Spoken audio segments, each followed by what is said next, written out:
Thank you. We seem to do this on occasion. It's a nice place. I have a question for the Prime Minister in a moment, if I could. But first, sir, you said just a short time ago that Obamacare is virtually dead. Your plans for Graham Cassidy have not been able to get off the ground in the Senate. There's no idea whether or not it will in early 2018. You've been picking around the edges to some degree with the executive orders, some of which critics say are helping to destroy Obamacare. So I'm wondering, at this point, what is your health care plan, sir?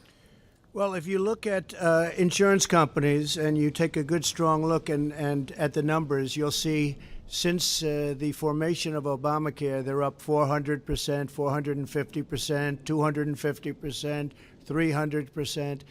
They've made a fortune, the insurance companies. So when I knocked out the hundreds of millions of dollars a month being paid back to the insurance companies by politicians, I must tell you, that wanted me to continue to pay this, I said, I'm not going to do it. This is money that goes to the insurance companies to line their pockets, to raise up their stock prices, and they've had a record run. They've had an incredible run, and it's not appropriate. Obamacare is a disaster.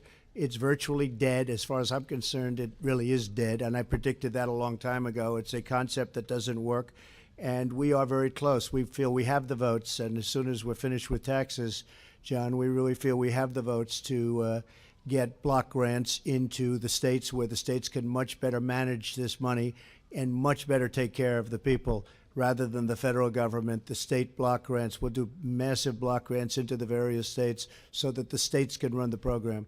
So we feel we have the votes. We're going to be doing that after the taxes. In the meantime, we're involved with a budget, and then after the budget, hopefully that gets approved, and after the budget, assuming we have the support of all the Republicans, because we'll have no support from the Democrats, or almost no support, because they've really become just obstructionists. They have no good policies, and frankly, they're not good politicians, but they're very good obstructionists, and that's what they do well, obstruct. The number of nominees that I have approved by the Democrats are about half of what President Obama had. And when you look at that, and you can look at judicial appointments, look how slow that's going. I'll have 145 ultimately, which is a tremendous number. We'll have 17 Court of Appeals appointments, but they're not getting approved. They're being slow-walked by Schumer and the group of Democrats that really, it's really disgraceful. Even people that they know they're going to approve, they take it right out to the end. They use every single minute, and I think it's a very disgraceful situation. But Obamacare is everything but dead. The people aren't going to take it. They're not going to take it. Alaska, they had over a 200% increase. In Arizona, they were 116%, and I hear going up even higher. And the people aren't going to take that any longer. So I think we're in great shape. I think we have the votes, and we'll be doing that right after the largest tax cuts in the history of our country are approved, hopefully sometime in the very near future. So is Graham Cassidy still the plan, sir? Yeah, essentially that would be the plan, yes, block grants. And Mr. Prime Minister, with respect to the president, in March of 2016, you said of the potential for a Donald Trump presidency, quote, "I hope we will not face this evil." And I'm wondering if after spending time with the president, you have changed your mind or if you're of the same mind. I wish I knew that before my speech. Διαπίστωσα από την συνάντηση που είχαμε τον Πρόεδρο ότι the meeting had with the president, his approach and the way he addresses the politics. Greek. Maybe on this one. The U.S. is a very strong power, and their ability to intervene for good are very, very important. I want to confirm that the meeting that we had was very productive. Not a moment did I feel that I threatened at any time. I saw that there is a very fertile outlook here in order to set aside any differences we may have to find the common ground which is really important for the relationship between our two peoples that are traditional and historical, and for our common objectives. We need common values. We have common values, excuse me. Don't forget that the value of democracy and freedom was born in Greece. And it's one of the basic values that traverses American culture and American tradition. The president today of the U.S. continues this tradition, and I think our collaboration will be very substantial, and I'm very optimistic after the meeting that we had today. So I might just add that a number of countries were a little bit nervous at the beginning, and I have very good relationships with the leaders of virtually every country I've dealt with. But the reason they were concerned was because I will not allow our country, the United States of America, to be taken advantage of by so many other countries all over the world. If you look at our trade deficits, massive trade deficits with virtually every country. You look at our jobs moving out to certain countries, and the companies are leaving and they're firing the people, and the product is made elsewhere and then it's sold back into the United States. I'm not going to be allowing that. So I can understand how certain countries and the leaders of certain countries may feel. But we're just not going to allow the United States to be taken advantage of by other countries anymore. And there's nothing we can do about that. Thank you. Okay. Jennifer, you want to go? Thank you, Mr. President. Sure. I have a question for both of you, but let me start with you, Mr. President.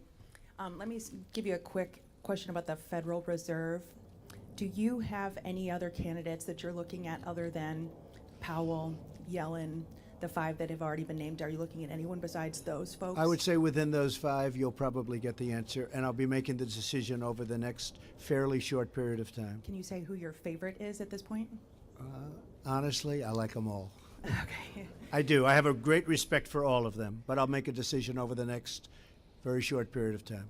Can I ask you a quick Obamacare question as well, even Sure. though John Roberts asked one as well? Sure. Apparently, Lamar Alexander has said he's made a deal with Senator Patty Murray to stabilize Obamacare.